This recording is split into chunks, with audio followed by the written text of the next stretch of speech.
नमस्कार बंधुरा पिंकिर साथे बांगली रान्नाय आपनादेर सकलके स्वागत। आशा करी सकले भालो आछेन सुस्थ आछेन। बंधुरा आजके आमी दारुण स्वादेर एकटी रेसिपि निये एसेछि। একটা বেগুন আর একটা ডিম দিয়ে অনবদ্য একটা রেসিপি, যেটা দেখলে আপনারা খুব সহজে বাড়িতে বানাতে পারবেন এবং এটা ভাত, রুটি, পরোটা সব কিছুর সঙ্গে দারুণ লাগবে। তাই আর দেরি না করে ঝটপট করে আমার রেসিপিটা দেখে নিন এবং আপনারাও যে কোনো একদিন বাড়িতে ট্রাই করুন এই রেসিপিটা। আমার রেসিপি ভালো লাগলে প্লিজ লাইক, শেয়ার এবং সাবস্ক্রাইব করতে ভুলবেন না। আর আপনি যদি আমার রেসিপিটা বাড়িতে একদিন ট্রাই করেন তাহলে অবশ্যই আমাকে কমেন্ট করে জানাবেন আমার রেসিপি আপনার কেমন লেগেছে। তাহলে আর দেরি না করে আসুন আমার রেসিপিটা এবার দেখে নেওয়া যাক। এই রেসিপি বানানোর জন্য আমি কড়াইয়ের মধ্যে 2 টেবিল স্পুন সরষের তেল গরম করে নিয়েছি। তার মধ্যে গোটা জিরে ফোড়ন দিয়ে দিলাম।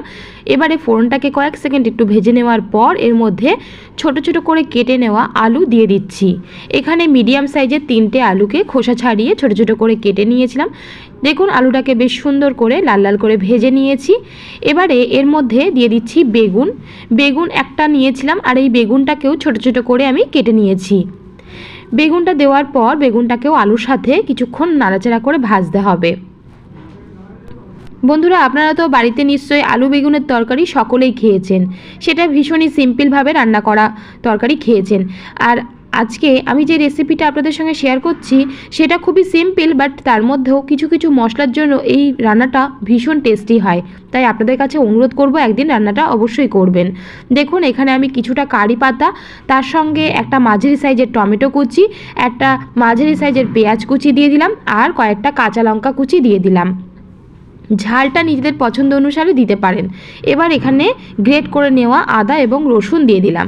এখানে 1/2 ইঞ্চি আদা আর 4 কোয়া মতো রসুন গ্রেট করে আমি এখানে দিয়েছি।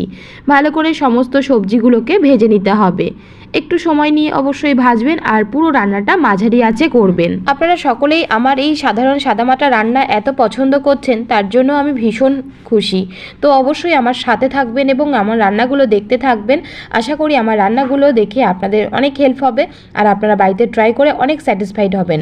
দেখুন আমি এখানে একটা ডিম এভাবে ভেঙে দিলাম, তার মধ্যে লবণ দিলাম। তো লবণ নিজেদের স্বাদ অনুযায়ী দেবেন। আমি এখানে কিছুটা লবণ দিয়ে দিলাম। দেওয়ার পর ডিমের সঙ্গে সবজিগুলোকে ভেজে নিচ্ছি। ডিমটা দেওয়ার পর ভালো করে ভেজে নেওয়ার পর এর মধ্যে দিয়ে দিলাম হলুদ গুঁড়ো 1 চামচ দিলাম লাল লঙ্কার গুঁড়ো, এটা সম্পূর্ণ কালারের জন্য। সামান্য জিরের গুঁড়ো দিলাম আর সামান্য ধনের গুঁড়ো দিলাম। এবার সমস্ত মশলা দিয়ে খুব ভালো করে সবজিগুলোকে ভাজতে হবে। একঘেয়েমি আলু বেগুনের তরকারি রোজ রোজ না বানিয়ে একটু যদি উলটপালট করে বানানো যায় তাহলে কিন্তু ভীষণ টেস্টি হয়। আর আমি যেভাবে বানাচ্ছি এভাবে বানালে যে কোনো কিছু মানে আপনারা চাইলে রুটি, পরোটা, ভাত সব কিছুর সঙ্গে সার্ভ করতে পারেন। আর দেখুন আমি এখানে 1 চামচ আমচুর পাউডার দিয়ে দিলাম।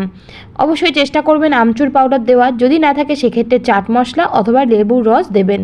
লেবু বলতে এখানে আমি পাতিলেবুর কথা বলছি। ভালো করে মিশিয়ে নিচ্ছি সমস্ত আমচুর পাউডারটাকে তরকারির মধ্যে খুব ভালো করে মিশিয়ে নিলাম। তারপর আমি এখানে 1/2 গ্লাস মতো জল দিয়ে দিলাম। রান্নাটা আমি একদম শুকনো শুকনো করব, তার জন্য জলের পরিমাণটা একদম অল্প দিলাম। তো এবার আমি এটাকে ভালো করে ফুটতে দেব। ভালো করে মিশিয়ে দিলাম জলের সঙ্গে। এবারে আমি এটাকে ফুটতে দেব। দেখুন বন্ধুরা ফুটে উঠেছে। এবার আমি এটাকে ঢাকা চাপা দিয়ে 5 মিনিট মতো রেখে দেব। 5 মিনিট পর ঢাকনা খুলে নিচ্ছি। আমাদের রান্নাটা কত দূর হলো সেটা দেখব। তার আগে আমি এখানে 1 মুঠো ধনে পাতা কুচি দিয়ে দিলাম। দেওয়ার পর এবার ভালো করে নাড়াচাড়া করে মিশিয়ে নিচ্ছি। রান্নাটা কিন্তু সম্পূর্ণ হয়ে গেছে। আলু বেগুন সম্পূর্ণভাবে নরম হয়ে গেছে। এবার আমি এটাকে তুলে নেব। আমাদের রান্নাটা সম্পূর্ণ রেডি। এইভাবে আপনারাও বাড়িতে অবশ্যই ট্রাই করবেন। তৈরি হয়ে গেছে আমাদের আজকের আলু বেগুনের একটা অনবদ্য রেসিপি, যেটা এতটাই টেস্টি হয় যে অমৃত মনে হবে। আঙুল চেটে পুটে সকলে খাবেন। বাচ্চা থেকে বড় সকলে কিন্তু ভীষণ পছন্দ করবে এই রেসিপিটা। তাই আর দেরি না করে ঝটপট করে আমার রেসিপি একদিন আপনারা অবশ্যই ট্রাই করুন। ভালো লাগলে লাইক ও শেয়ার করবেন এবং আপনি যদি নতুন হয়ে থাকেন চ্যানেলটিকে অবশ্যই সাবস্ক্রাইব করে নেবেন আমার এরকম সাধারণ সাদামাটা রান্না দেখার জন্য।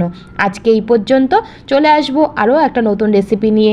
সকলে ভালো থাকবেন, সুস্থ থাকবেন। ধন্যবাদ।